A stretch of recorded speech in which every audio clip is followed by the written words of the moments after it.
Parlons de manipulation de fractions et regardons comment on peut trouver un dénominateur commun pour deux fractions. Dans le but, par exemple, de faire une addition ou une soustraction de fractions. Pour comprendre comment on fait l'addition de fractions rationnelles, comment avoir un dénominateur commun, on peut revenir aux fractions numériques. Par exemple, vous avez 3 sur 4 plus 5 sur 3. On peut imaginer un dénominateur commun qui est le produit des deux dénominateurs. Exemple ici, donc ce sera 12 le dénominateur commun. Pour avoir 12 dans la première fraction, il faudrait multiplier donc par 3 le numérateur et le dénominateur. Pour avoir 12 dans la deuxième, il faudrait multiplier par 4.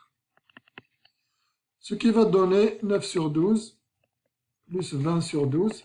Et là, le dénominateur est commun. On peut écrire c'est 20 plus 9 sur 12 égale 29 sur 12. Donc, une solution simple, c'est que le dénominateur commun soit le produit directement des deux dénominateurs. Mais souvent, on n'est pas obligé de faire ça. Imaginez qu'on a 3 sur 4 plus 7 sur 8. On n'a pas besoin de faire un dénominateur commun qui va être 8 fois 4. Il suffit de remarquer que dans la première, je peux avoir 8 comme dénominateur commun, comme dénominateur. Il suffit de multiplier par 2, afin d'avoir 8 comme dénominateur, et donc il va être commun avec la deuxième fraction. Ce qui donne 6 sur 8 plus 7 sur 8, ça donne 6 plus 7 sur 8, qui est égal à 13 sur 8. Donc, vous voyez, donc parfois, on n'a pas besoin de multiplier les deux dénominateurs pour avoir un dénominateur commun. Pareil, si on prend l'exemple 3 sur 4 plus 5 sur 6, on peut faire un dénominateur commun qui serait 4 fois 6, 24. Mais on peut également voir que on peut juste avoir 12 comme dénominateur commun. Il suffit de multiplier la première par 2, la première fraction donc par 2 sur 2 en quelque sorte. Et la deuxième, non, la première par 3. La deuxième par 2 sur 2. Et ce qui va donner 9 sur 12 plus 10 sur 12, c'est-à-dire 19 sur 12. Voilà. Donc, bien sûr, mathématiquement, c'est correct aussi de prendre 6 fois 4, mais c'est juste pour simplifier les calculs qu'on procède de cette manière. Pareillement pour les fractions rationnelles. Donc ici, par exemple, on peut, par exemple, avoir un dénominateur commun, c'est 4 fois x carré. 4x fois x au carré. On va avoir 4x fois x au carré comme facteur commun. Donc 4x, je multiplie ce dénominateur par celui-là, ça me donne 4x fois x au carré, ce qui donne 4x cube. Et pourquoi avoir 4x cube alors qu'on peut avoir 4x carré? En d'autres termes, je peux juste multiplier la première par x, ça donne 4x carré, et la deuxième par 4. Okay, donc là, le dénominateur commun serait 4x carré. Concrètement, qu'est-ce qu'on a fait pour avoir donc 4x carré comme dénominateur commun? On a pris, comme le dit ici, tous les facteurs distincts apparaissant dans l'un ou l'autre des dénominateurs. Ici, on a 4. L'appareil ici n'apparaît pas dans la deuxième, donc on le prend. Et puis on a x, on prend la puissance maximale. Ici, il appartient à la puissance 1, ici, il appartient à la puissance, apparaît à la puissance 2. On prend la puissance maximale. Et on obtient le dénominateur commun 4x carré. Si on prend la deuxième, bien évidemment, là, on peut également faire la multiplication. Hein. 6 fois x plus 1 au cube fois 8, ça va donner un dénominateur commun très lourd. Hein. Un polynôme de degré 6. Alors qu'on peut avoir juste un polynôme de degré 3 comme au maximum 4, je pense 3, comme dénominateur commun. Comment on va faire? On va prendre tous les facteurs distincts, on va les prendre à la puissance maximale. Exemple, on a x plus 1 ici, au cube, ici on a x plus 1 au carré. Donc on peut écrire dénominateur commun égal, ça sera x plus 1 au cube. Ensuite, ici on a un x. Dans l'autre côté, il n'y en a pas de x. Donc il va y avoir encore un x qui apparaît. Ensuite, les constantes. Alors, on peut prendre directement le produit 8 fois 6, mais ce n'est pas optimal, ce n'est pas la meilleure manière de procéder. Si on veut suivre les instructions plus haut, on pourrait dire que 6 c'est 2 fois 3 et que 8 c'est 2 fois 4. Donc les paramètres distincts, facteurs distincts en quelque sorte, c'est 2, 3 et 4, ils sont tous distincts. On les prend à la puissance la plus élevée. On a 2, puissance 1, 3, puissance 1, 4 plus 1. Donc en gros, on va avoir 24 au lieu de 48. Si on prend 8 fois 6, on va avoir 48. Et le dénominateur commun serait 24x fois x plus 1 au cube. Donc c'était un polynôme de degré 4 finalement. Le dénominateur commun. Vous voyez donc le meilleur moyen, comment choisir un dénominateur commun.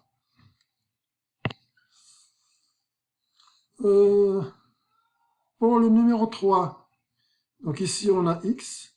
Pour le deuxième, on a x puissance 2 tiers, en quelque sorte. Alors, ici, donc on a x puissance 1.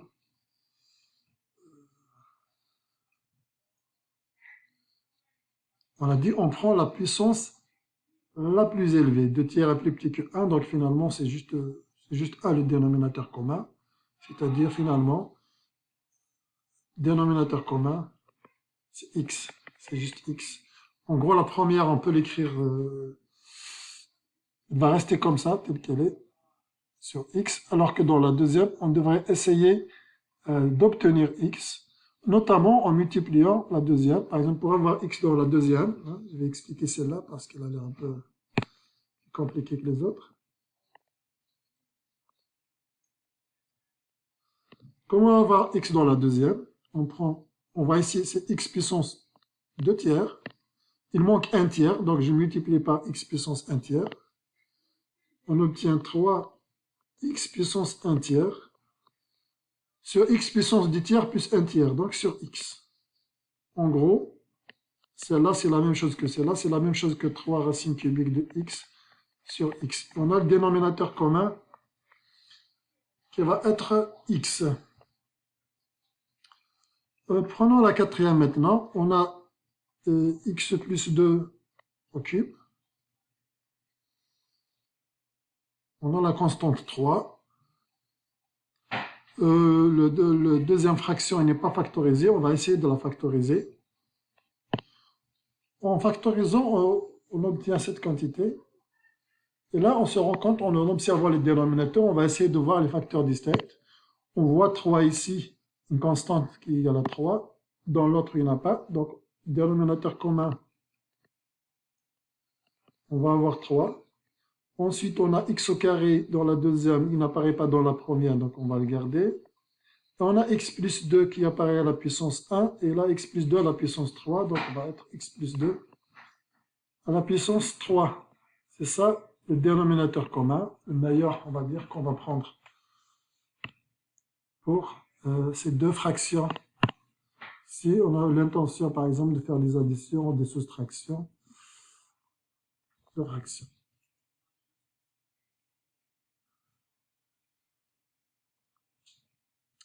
Parlons maintenant donc d'addition et de soustraction de fractions. D'abord, première étape, il faut déterminer le dénominateur commun. Si vous ne le voyez pas, vous faites le produit des deux dénominateurs, ce sera aussi un dénominateur commun. Ça pourrait alourdir les calculs, mais c'est déjà ça. Mettre les fractions sur le même dénominateur, en multipliant chacun par chaque fraction par ses facteurs manquants, en numérateur et au dénominateur, bien évidemment. Deuxième étape. Une fois que toutes les fractions ont les mêmes dénominateurs, on additionne les numérateurs. ou bien on les soustrait selon les cas, afin de trouver le résultat. En gros, donc ça c'est technique numéro 1. Technique numéro 2. La technique numéro 2, pour toujours avoir à faire une addition, soustraction de fractions. Premièrement, donc on a déterminé le dénominateur commun. Et là, on fait quoi? On multiplie et on divise par ce dénominateur commun. Donc ici, par exemple, l'objectif c'était de faire B plus C. Ben, on multiplie la fraction B par A sur A, la fraction C par C par A sur A également.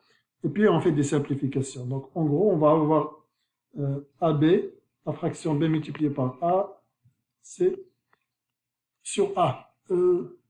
Ça, il peut être pratique si on ne voit pas vraiment comment on obtient le dénominateur, c'est-à-dire quel est l'équivalent de la fraction initiale si on souhaite avoir le dénominateur commun qu'on a trouvé. Dans ce cas-là, ça peut être utile, mais il faut simplifier par la suite.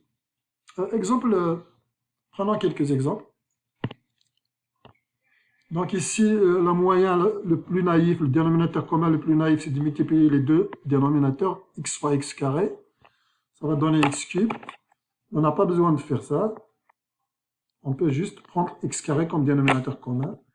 Et là, donc, la première fraction, on la multiplie par x sur x, ça donne x sur x carré moins 1 sur x carré. Et là, on peut écrire c'est x moins 1 sur x2. Ah, ok. Donc, technique 1, ça serait technique 1, ce que je viens de faire. Pour la deuxième technique, donc toujours on a remarqué que le dénominateur commun c'est x carré. Et la deuxième technique, il nous dit de faire quoi en fait? Il nous dit juste de multiplier et de diviser par ce dénominateur commun. Donc par exemple ici, je multiplie et je divise par ce dénominateur commun et puis après on va simplifier. Voilà, en quelque sorte, on obtient ça. Et donc là, on a le dénominateur commun, ça va être x4, donc xq.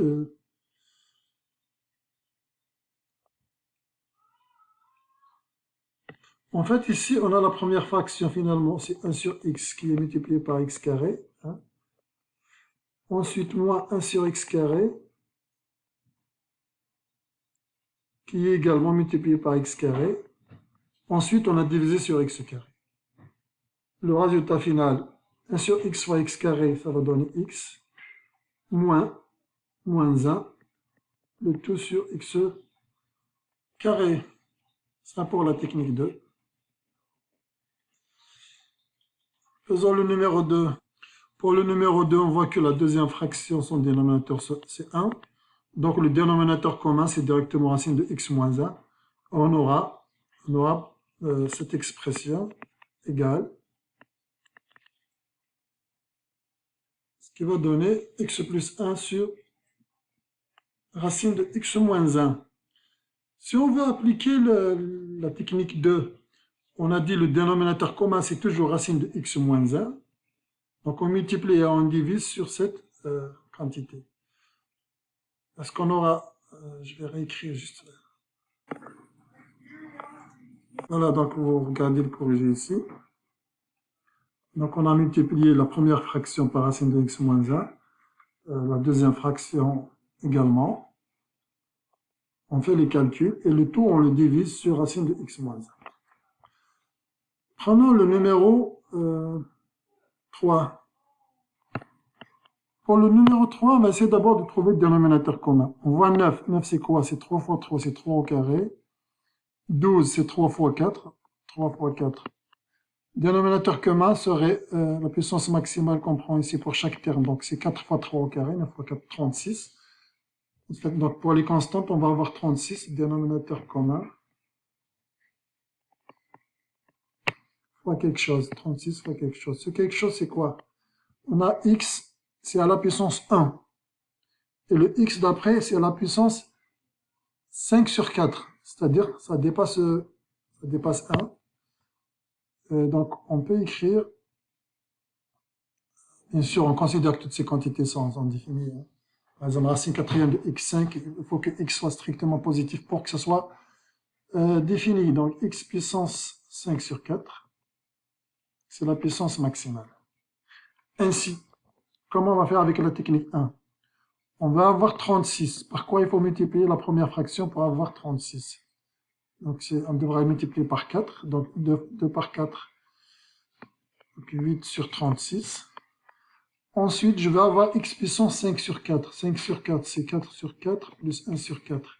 Donc, je devrais multiplier par x puissance 1 sur 4. Et là, je vais avoir x puissance 5 sur 4.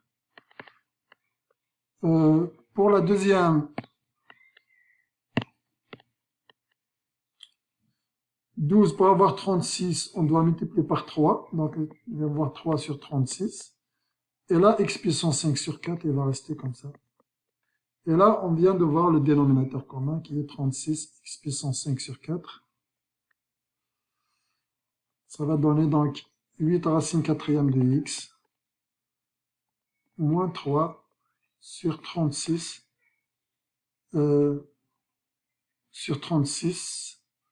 x puissance 5 sur 4. Donc, mais on va laisser pour l'instant ça, puisque l'objectif étant juste de voir comment faire les opérations. Maintenant, avec la technique 2, qu'est-ce qu'on obtient? Donc, on a dit qu'on doit multiplier la première fraction. Le dénominateur commun, on a dit c'est 36, x puissance 5 sur 4. Donc, on multiplie la première fraction par cette quantité.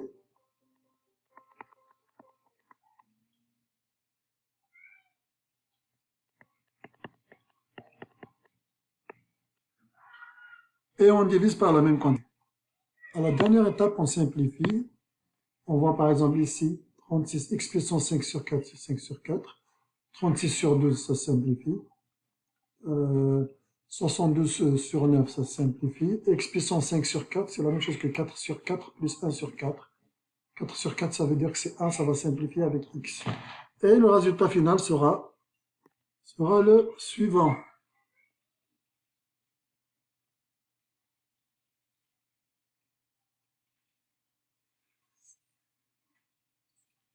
Alors donc, pour ce qui est dénominateur commun, de mettre en dénominateur commun des fractions rationnelles.